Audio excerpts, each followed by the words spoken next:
Baka dyan hinuhulog yung mga bihag ko. Ay, hindi makita. Ang lalim yun. Lalim yun.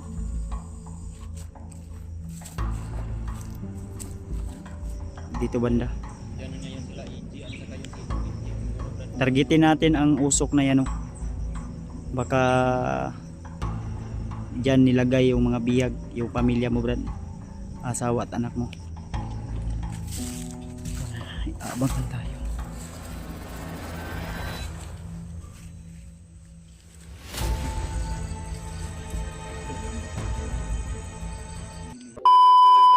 So yun, tuloy ko tayo mga tol sa paglalakbay. Isang magandang umaga sa inyo lahat mga tol. No? So ito na po yung simula sa aming paglalakbay.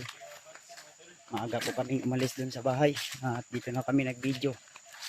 Gawa ng para di tayo maabangan ng mga kalaban. Kaya sama pa rin natin si Bradry. Sako pa rin to sa Mount Gulayat, Brad. Ito yung paanan ng Mount Gulayat, Brad. Papunta doon. Dito tayo dadaan. Para mas madali tayo. Para mas madali daw kami makarating doon. Ano lang muna ako, nagchinilas kasi yung boots ko nandito sa bag. At hindi pa naman risky yung paglalakbay. Suotin yung boots mo, Brad, pag doon na tayo sa area. Mabigat yun. Ayan tol, ito yung dinadaanan namin. So, shoutout nga pala kay Ninang Josephine Kili, kay Ate Chi from Europe, kay Ate Milda Galang, kang Ate MD Daos, kay Ate Dibchan, Ate Jingle, shoutout po, kay Tita Rosie, kay Tita M. Victoria, shoutout po, migalab shoutout po sa'yo Tita Rosie at M. Victoria, shoutout po yung lahat. Saka kay Ate Nadim, shoutout din kay kay utol natin Mark Sikurin, shoutout sa utol. At saka kang Ate Rosalia Milicio Katod, shoutout po. Saka kay Mami Lovely Rose, shoutout din kayo sa iyo Mami. At saka kay Mami Lovely, kay Mami Barbikit, shoutout po. So tuloy tayo tol sa ating misyon na tulungan natin yung mga nabibihag, na-hypnotize.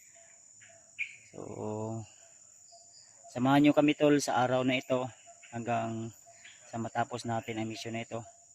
Marami mang tao na nambabato sa atin, pero tuloy tayo kahit ano man yung mga binabato nila sa atin na mga istorya, ay hindi tayo paapekto. Tuloy tayo kung ano po yung misyon natin, dahil wala naman po silang maiambag sa mga ginagawa natin tol. Ang mahalaga tol ay hindi tayo magpaapekto at tuloy-tuloy po yung pag-angat natin. Hayaan natin yung iba na ano man yung mga sinasabi nila, kung ano man yung mga sinasabi nila, huwag na lang nating pansinin. Kaya thank you so much sa lahat ng mga taong nanatili na laging sumusubaybay sa aking mga video, sa aming mga video, sa aming lahat, hindi lang sa akin kundi sa iba kong kasamahan. So tulungan natin si Bradry tol, pangatin po ang kanyang channel. Samahan nyo kami sa aming mission na ito. Kahit saan man kayo ngayon, Luzon, Visayas, Mindanao, OFW ka man, ingat ka lang po lagi kung ano man yung mga ginagawa nyo ngayon.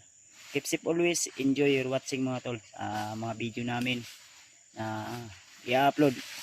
At samahan nyo kami sa mission namin ito. Kasama namin kayo tol. Sasama namin kayo lagi sa aking panalangin. Sama ko kayo tol. So, let's go. Ayan, ito yung mga nadadaanan namin. So, sobrang aga namin na naglalakbay kanina. Mayroong ding daanan dito sa baba, Brad.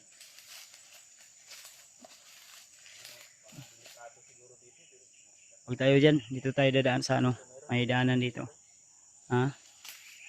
Yung area na ito, tol, hindi pa ito masyadong malayo. Mayroon pang nangunguha ng mga kahoy dito, mga civilian. Oo. Di pa, Sa unahan, critical na yung area dito. huwag lang tayong kumpiyansa. Kaya nga sabi ng iba na huwag tayong kumpiyansa dahil ang kalaban natin ay hindi lang mga bandido, kundi pati na mga hunter na dating vlogger, na dating commander. Kaya huwag tayong kumpiyansa at huwag tayong padala kung ano man yung mga sinasabi ng ibang dating hunter na gusto tayong pabagsakin o naninira o naiinggit sa atin. Kaya tuloy tayo, tol, at alam ko na kayo po ay patuloy na susuporta sa akin hanggat patuloy tayo mag-upload, ay patuloy pa rin akong nag-explore hanggat marami pang nagsusuporta sa akin. Ayan, tolo si Bradre. Brad,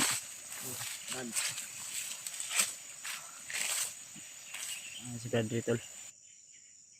Suportahan natin, tol, ang taong ito at ipagpuri natin na maligtas yung kanyang asawa at anak.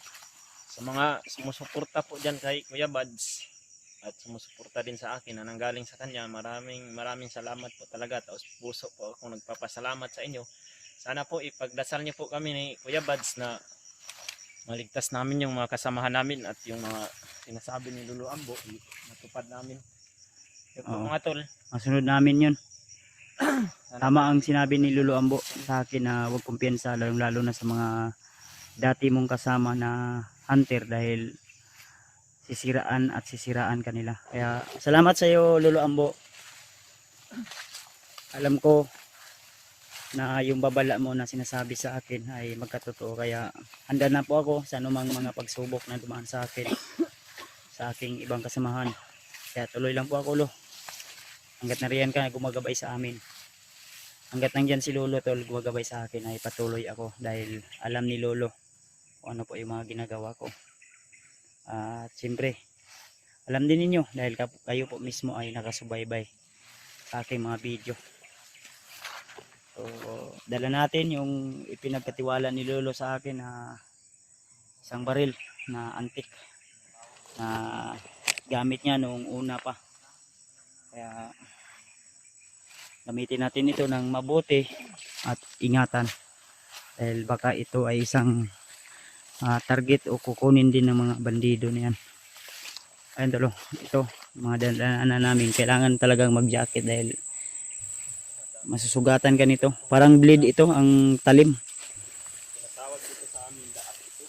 Daat to sa ano, dito sa atin. Santos yung katawan nito.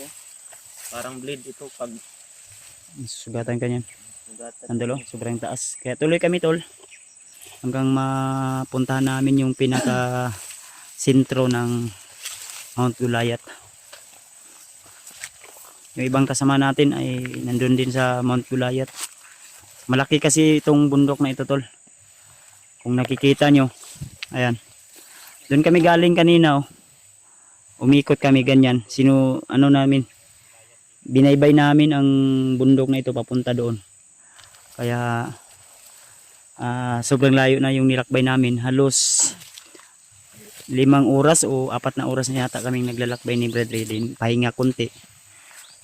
Inom tubig, pahinga na naman.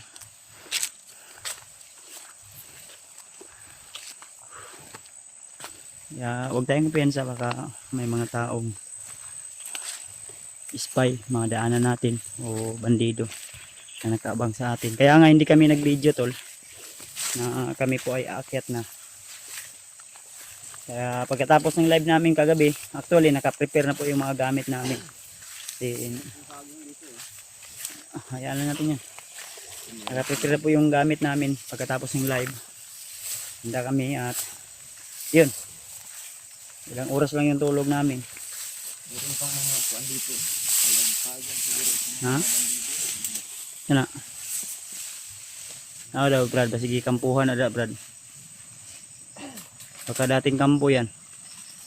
Ay, lang ko pensa, ha? Baka may mga patibong. Ha? Tingnan natin kung may butas to.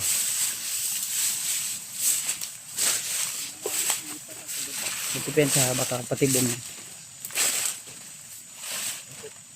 Kita na po. Yan, palalim po yung butas na yan. Butas. Huwanan daw, huwanan daw. Dito. Ano pa niyo? Parang ano to, iba siguro ito. Yan ba daw? Baka dyan hinuhulog yung mga bihaw ko. Yan.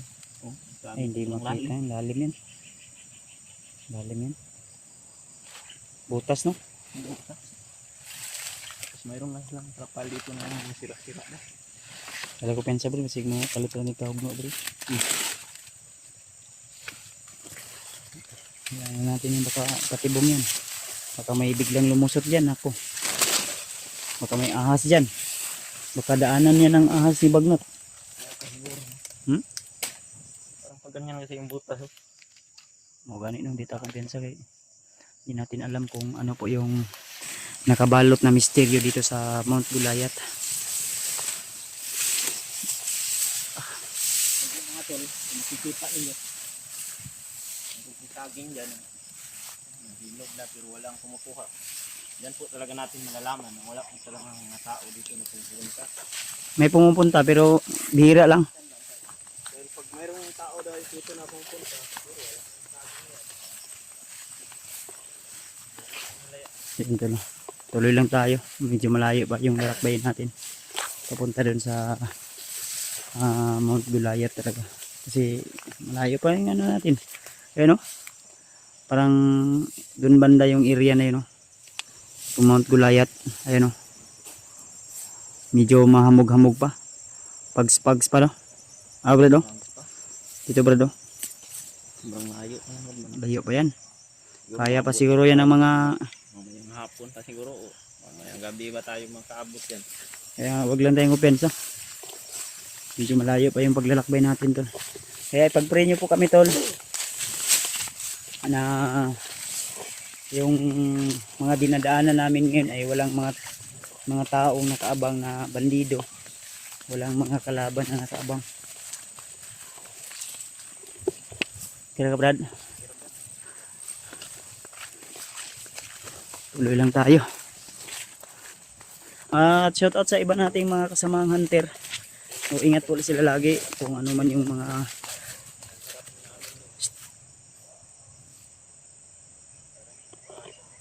alam ko pensa. May tunog ng aso tol, baka may nagro-robing dito banda. Ha? Pababa na to eh. Hindi pa ako nag ano tol, sapatos o nag boots kasi i-ano ko muna, sinipti ko muna sa bag. Kaya nito matitirik. Hawakan mo yung cellphone ko. Pag nagsapatos kayo dito tol, sobrang init ng paa tol. Kaya si Kuya Bads hindi niya sinuot yung sapatos niya para pagdating namin doon, yung paa niya okay lang. Tayo mo ko dyan. Yan po mga tol. Tiningnan po ni Kuya Bads yung mga tunog ng aso sa baba. Baka mayroon pong mga kasamahan na bandido. Naniguro po si Kuya Bads mga tol para hindi po kami mapahamak sa anumang trahedya na nakaabang sa amin dito.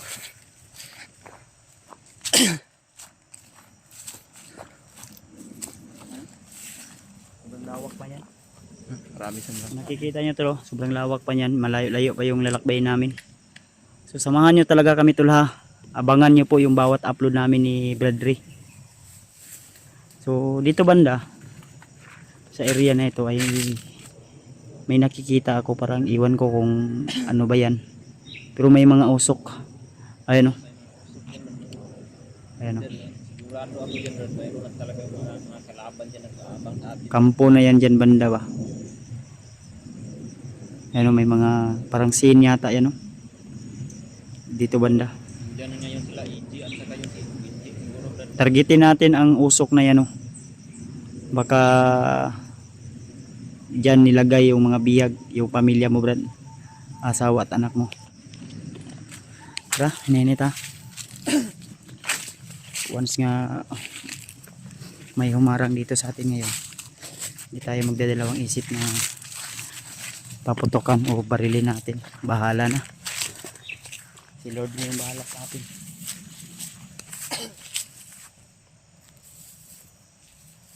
Ibang brada, parang murang 1,100 palang brad, 1,000 na. Inanay na taon na ito, nanay na po sa bida.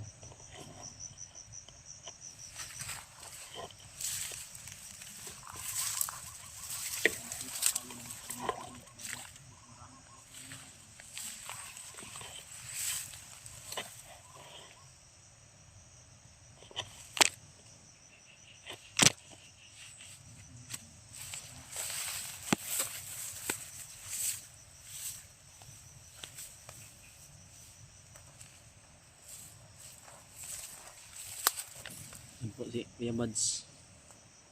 Tiningnan niya muna yung nasa unahan. Paninigurado kung baka mayroong nakaabang sa amin mga tol.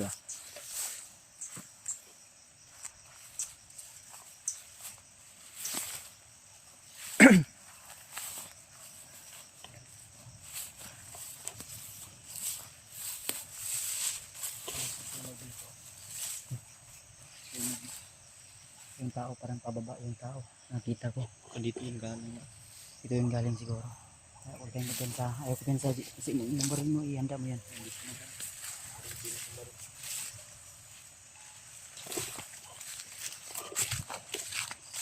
Baba siguro dito. Abangan tayo.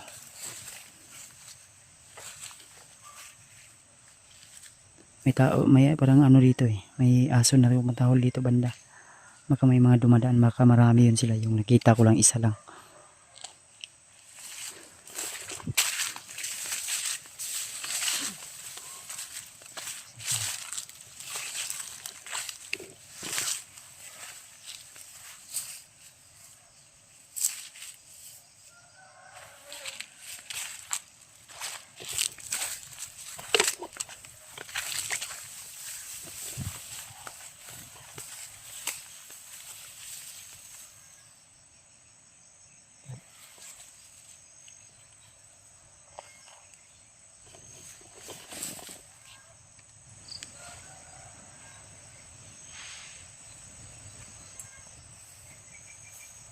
Parang bahay ito, brado.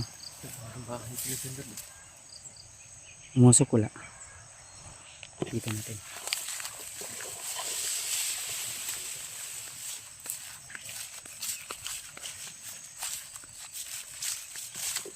Bahay ito lo.